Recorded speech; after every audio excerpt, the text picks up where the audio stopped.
Assalamu alaikum students and welcome to English online class of Muzayan Montessori and School for grade 1. Students, in today's class we are going to the second part of unit number 1 and then we will solve its exercise. आज की इस class में हम unit number 1 का जो second part है उसकी हम रीडिंग करेंगे और फिर उसकी जो एक्सरसाइज है वो सॉल्व करेंगे. Kindly open page number 9.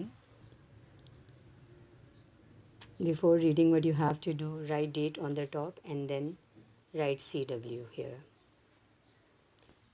So the second part of the unit number 1 is My Cat. Its title is My Cat. इसका जो टाइटल है वो My Cat. ये एक कैट बिल्ली के बारे में है. We are starting from words to know.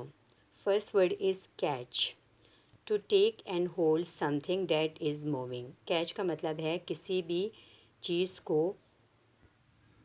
पकड़ना जो कि मूव कर रही हो, जो कि हरकत कर रही हो. Second word is fur. The soft thick hair that covers the body of animals. Fur का मतलब है जो एनिमल्स की बॉडी के ऊपर जो नरम बाल होते हैं उनको फ़र बोलते हैं. Next word is hunts. Ceases other animals for food. दूसरे एनिमल को अपनी खुराक के लिए उनका शिकार करना. हंट्स का मतलब होता है शिकार करना. Next word is smarter. Smarter means cleaner and tidier, more intelligent. Smarter का मतलब होता है साफ़ सुथरा और ज़हीन. इंटेलिजेंट मीन्स ज़हीन. I have a cat. मेरे पास एक बिल्ली है. His name is Rish. उसका नाम रिश है. His fur is white. उसके जो फ़र हैं, उसकी बॉडी के ऊपर जो बाल हैं वो वाइट सफ़ेद हैं. And he likes fish. और वो उसे मछली पसंद है. He hunts and walks about my house. वो घर के अंदर शिकार करती है और चलती है. He is always out to catch a mouse. वो हमेशा घर के बाहर होती है चूहा पकड़ने के लिए. I play with him. मैं उसके साथ खेलता हूँ. And keep him clean. और उसको साफ़ रखता हूँ. A smarter cat you have never seen. एक स्मार्ट बिल्ली जो आपने पहले नहीं देखी है. Move on to the next page. After reading and translation, we are going to solve its exercise. Here are some questions and what we have to do, we have to find their answers. यहाँ कुछ question है और हमने उनके answer find करने हैं. First one A is Rish male or female? Rish male है या female है? Male is a word for a boy or a man. जो male word है ये लड़के के लिए होता है और man आदमी के लिए. Female is a word for a girl और woman. जो female है ये यूज़ होता है गर्ल लड़की के लिए और वुमेन या औरत के लिए. So question is Rish male और फीमेल. हम इसका आंसर फाइंड करते हैं. If you see the second line of poem, his name is Rish. यहाँ जो वर्ड है हिज ये यूज़ हुआ है और आप याद रखें कि हिज जो है वो मेल के लिए यूज़ होता है. सो इस क्वेश्चन का जो और हर जो है वो फीमेल के लिए यूज़ होता है, यानी हिज जो है वो मेल के लिए यूज़ होता है. तो इसका जो आंसर है वो ये होगा कि जो रिश है वो मेल है. So the answer of this question is Rish male और female is Rish is a male, यानी रिश एक मेल है. B question is does Rish have hair और fur, what is it like? जो Rish है उसके hair बाल हैं या फर हैं और वो कैसे हैं. See the third line in the poem, his fur is white. इसका मतलब है रिश के फ़र हैं और वो वाइट कलर्स यानी सफ़ेद रंग के. So the answer of this question does Rish have hair और fur, what is it like? Rish के हेयर हैं या फ़र है, इसका जो आंसर है वो है Rish does have fur and it is white. Rish के फ़र हैं और वो वाइट कलर के हैं. Next question is what does Rish do in the house? Rish घर के अंदर क्या करती है? Line number 5 in the poem, read out. He hunts and walk about my house. वो घर के अंदर हंट्स करती है और वॉक करती है, यानी शिकार करती है। और so the question of this answer is what does Rish do in the house. Rish घर के अंदर क्या करती है? ही हंट्स एंड वॉक्स है, यानी वो हंट्स और वॉक करती है घर।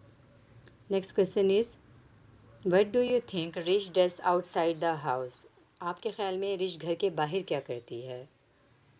If you see the line number 8 in the poem, line number 7 and 8 को अगर आप देखें तो he is always out to catch a mouse. वो घर के बाहर चूहे पकड़ती है। So the answer of this question what do you think Rish does outside the house. Rish घर के बाहर क्या करती है? इसका आंसर है ही चेजेस माइस। वो चूहे पकड़ती है। Next question is Rish clever. क्या रिश क्लेवर है? Yes, Rish is clever. हाँ, वो क्लेवर है। Part B is find the words they are all in the poem the letters are jumbled. वो आपसे ये कह रहे हैं कि यहाँ पे जो है आपने वर्ड्स फाइंड करने हैं और ये जितने भी जो है ना ये वर्ड्स हैं ये पोएम के अंदर हैं।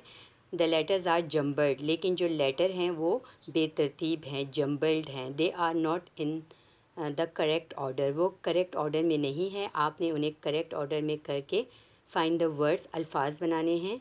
और मैं आपको पहले बता चुकी हूँ कि ये पोएम के अंदर ही हैं।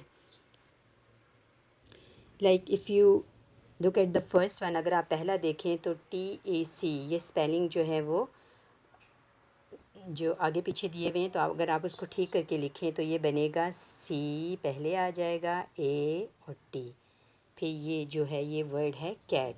Look at the next one RUF, इसमें F पहले आ जाएगा, देन U और फिर R, और ये वर्ड है फर। इसी तरह आपने बाकी भी पोएम में से फाइंड आउट करने हैं और उनको करेक्ट ऑर्डर में लिख के उनसे वर्ड बनाने हैं। Now look at the next one. C part of the exercise is preposition. इसमें हम प्रेपोजिशन के बारे में पढ़ेंगे।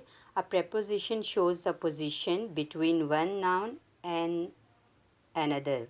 जो प्रेपोजिशन है वो हमें एक नाउन और दूसरे नाउन के बारे में हमें उसकी पोजीशन बताता है, यानी उसकी जगह बताता है।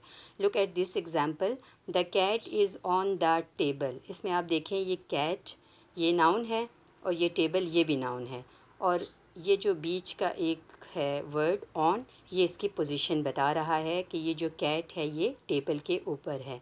और आपको पता होगा कि नाउन किसे कहते हैं। Name of any person place और थिंग इज़ कॉल्ड नाउन। किसी भी चीज़ के नाम को नाउन कहते हैं, किसी भी शख्स के नाम को नाउन कहते हैं, और किसी भी जगह के नाम को नाउन कहते हैं। अगर आप नीचे देखें तो यहाँ पे देयर आर 4 प्रपोजिशन गिवन। यहाँ 4 प्रपोजिशन दी हुई है, under, on, down and up. Move on to the next page, that is 11. Look at the picture and complete the sentences using the correct preposition given in the box on page number 10. Page number 10 के ऊपर अभी जो मैंने आपको 4 prepositions बताई थी, आपने इन pictures को देख के ये preposition लगा के इन fill in the blanks को आपने fill करना है। Look at the first one. Anwar is dash the log. यहाँ पे ये अनवर है, ये लॉग है और ये इसके ऊपर बैठा हुआ है। तो हमने कौन सी preposition लगानी है यहाँ पे? अंडर, ऑन, डाउन और अप, ये वाली on. So Anwar is on the log. Anwar log के ऊपर है। Next is Anwar is climbing dash the tree. यहाँ पे आप देखें ये अनवर है, ये ट्री के ऊपर चढ़ रहा है। सो हम जो नेक्स्ट प्रपोजिशन यूज़ करेंगे वो होगा अप। अप का मतलब होता है ऊपर। So Anwar is climbing up the tree. Anwar एक दरख्त के ऊपर चढ़ रहा है। The next one is the leaf is falling. अगर आप इस लीफ को देखें तो ये दरख्त से ऑब्वियस बात है नीचे गिर रहा है। सो हम कौन सी प्रपोजिशन यूज़ करेंगे? ये वाली। The leaf is falling down. पत्ता नीचे गिर रहा है। Next is the ant is dash the leaf. ये आंट है और ये लीफ के नीचे है। तो यहाँ पे जो हम प्रपोजिशन यूज़ करेंगे वो होगी ये वाली, under. The ant is under the leaf. जो चूंटी है वो पत्ते के नीचे है. Now if you look at your worksheet, आप अपनी अगर वर्कशीट के ऊपर देखें, उसके ऊपर जो पेज नंबर 3 है उसके ऊपर मैंने आपको जो एक काम दिया है वो क्या है वो आप ज़रा देखें. Read the following sentences, find the correct answer for each question and write. Here are 4 sentences. यहाँ मैंने आपको 4 सेंटेंसेस दिए हुए हैं और ये जो है वो माई कैट के क्वेश्चन आंसर हैं और नीचे मैंने आपको क्वेश्चन भी लिख के दिए हैं. But you have to find the correct answer for each question and write. आपने यहाँ से ये सेंटेंस पढ़ के हर क्वेश्चन का करेक्ट आंसर ढूंढना है और उस क्वेश्चन के नीचे इनमें से फाइंड करके करेक्ट आंसर उसका लिखना है. सो स्टूडेंट्स, ये थी आज की हमारी इंग्लिश की ऑनलाइन क्लास.